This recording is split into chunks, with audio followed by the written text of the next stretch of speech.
Music. Music is something most people can relate to. To some people, it's just a casual relationship. Something people hear in the background on the radio. Either at home, in the car, or maybe in a store somewhere. Some people like classic, some people like jazz, pop, funk, R&B, or rock. Then there are people like me, the geeks, the nerds. To people like me, music is almost as important as life itself. I remember my parents listening to the radio when I was about 2 or 3 years old. And every once in a while, when a song came on that I really liked, they would crank up the volume and I would just sit there listening. In our house, we would listen to all types of music. Classic, modern, pop, rock. My dad was really into classical music. So it's fair to say that I got the whole spectrum brought into my musical upbringing. Then, when I was about 10 years old, I started spending my summers at the family farm in rural Denmark. My older cousin Rasmus, who lived here, had a very large collection of vinyl records. And one summer, he was building new loudspeakers. And in order to test the sound, we would listen to all types of music. That's when I got introduced to Asia's self-titled debut album. I never meant to be so bad to you. Their soundscape, production, and songwriting literally blew me away. It was the heat of the moment. In fact, it's fair to say that my life has never been the same ever since. From that summer onwards, I've had music in my head almost non-stop. It was around the same time I was introduced to Toto, Dire Straits. Yes. Saga. And Boston. So that means that from I was about 10 years old and onwards, I would be listening to music that none of my schoolmates had ever heard about.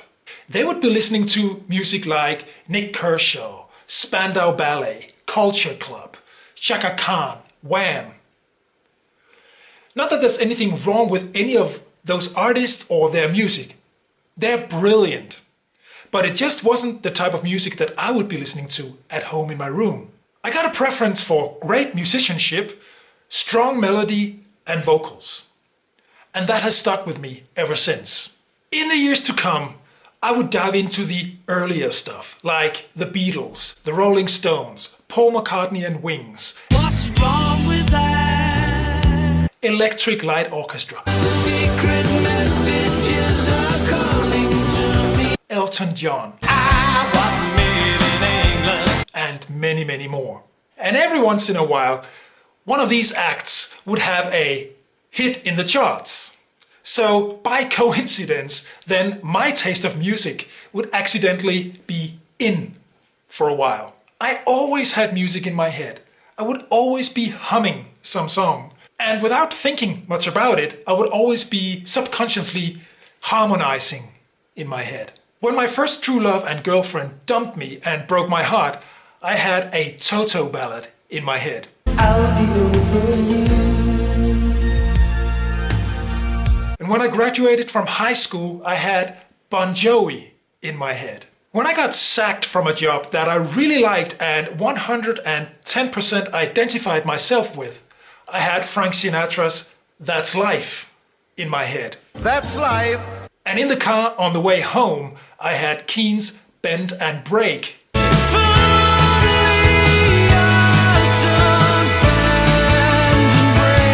Even when my dad died, the music didn't stop. He wouldn't have liked that anyway. I had the hook lines and harmonies from Green Day's Boulevard of Broken Dreams in my head. Not that the lyrics had any related meaning to my dad. It was just the harmonies. Music was always there, for better and for worse. In the fall of 2004, I was traveling on business in the UK. And one afternoon, I entered a record store in Milton Keynes. Over the speakers they were playing Keane's Everybody's Changing. Once again, my mind was blown away. Strong melody, great musicianship, and impressive vocals. Everybody's changing and I don't feel the same.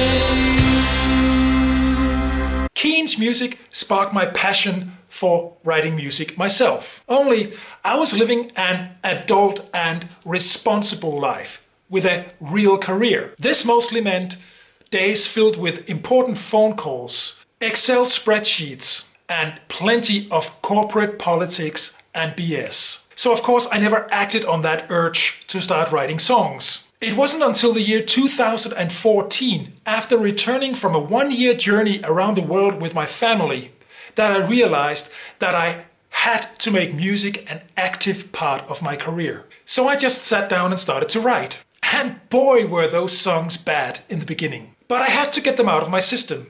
I had to try things out. Eventually, they've gotten better.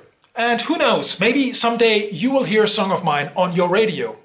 Not performed by me, of course, but by someone else. The point is, at the age of 40, I realized that I had to make my passion a part of my career. And whatever income that may come down the road from making that decision will be a good bonus. Late in life, I realized that I needed a more playful side to my life. People are always so busy playing grown-ups with mortgages, moody bosses, and plenty of important decisions. Living that responsible life. I live a responsible life too. By all means, I have a family.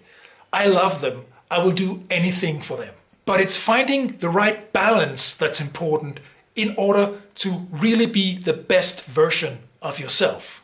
I've realized I'm a fairly good creator. I can write a song.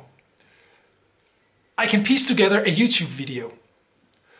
I can do a good marketing job.